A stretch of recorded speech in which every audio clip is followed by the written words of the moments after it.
नमस्कार मित्रांनो. तर आज आपण लोककल्याणाकरिता राजा यांच्याबद्दल जाणून घेऊया. व्हिडिओ शेवटपर्यंत नक्कीच बघा. आवडल्यास लाईक शेअर करा. चला तर व्हिडिओला सुरुवात करूया. इतिहासाने अनेक राजे, महाराजे, सम्राट आणि चक्रवर्ती पाहिले. या सर्वांनी इतिहास आपल्या पानावर जपून ठेवलेला आहे. या सर्वांचीच राज्यपद्धती इतिहासाचे जवळून बघितलेले आहे.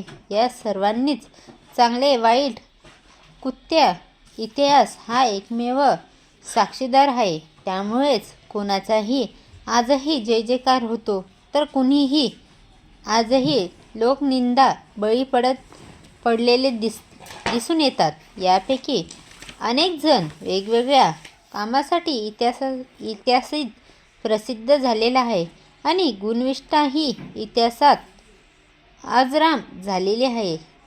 पण छत्रपती शिवाजी महाराज हे त्यापैकी एक आहेत. प्रजेतील राज्यपदी आणि ध्येय याचा जरी विचार केला तरी छत्रपती शिवाजी महाराज एक विशिष्टपूर्ण गुणाचे ठरतात. आपल्यावर ठेवून जाते तो गुण म्हणजेच लोककल्याण. शिवाजी महाराजांचे राज्य हे लोककल्याणाकरिता राज्य होते. म्हणूनच जवळपास आज 350 वर्षापूर्वी कालखंड अगदी कालपर्व घडल्यासारखी आपल्यापुढे उभे राहतो, ज्याच्यामध्ये सर्वसामान्य माणसालाही राजा आपला आहे असे वाटू लागते.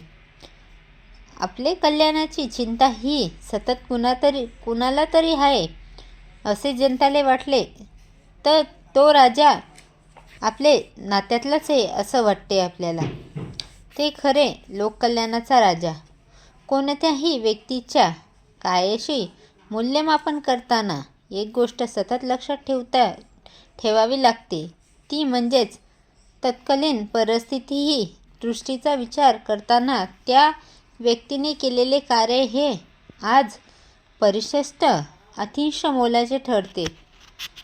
सर्वप्रथम शिवकालाचा अभ्यास करण्यापूर्वी आपणास सतत लक्षात ठेवावे लागायचे की शिवाजींचे राज्य हे काही त्यांच्या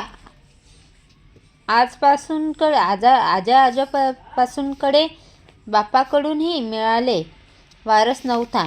अर्थावे अगोदर तयार केलेल्या गादीवर वारस हक्काने बसलेले ते नव्हते, तर स्वकर्मी राज्य निर्माण करणारे तो एक संस्थापकच होता. इतरांना राज्यावर बसून ते चालवेल, त्यात सुधार करणे आणि स्वतःच्या सामर्थ्याने त्या बदलातून राजा निर्माण करून त्याला लोककल्याणाविषयी बनवणे यातच खूप फार आहे. म्हणूनच शिवाजींनी न्याय, समता, स्वातंत्र्य आणि बंधुत्व यावर आधारित निर्दय राज निर्माण केला. तो एक त्यांचा बुद्धिमत्ता आकर्षही होता.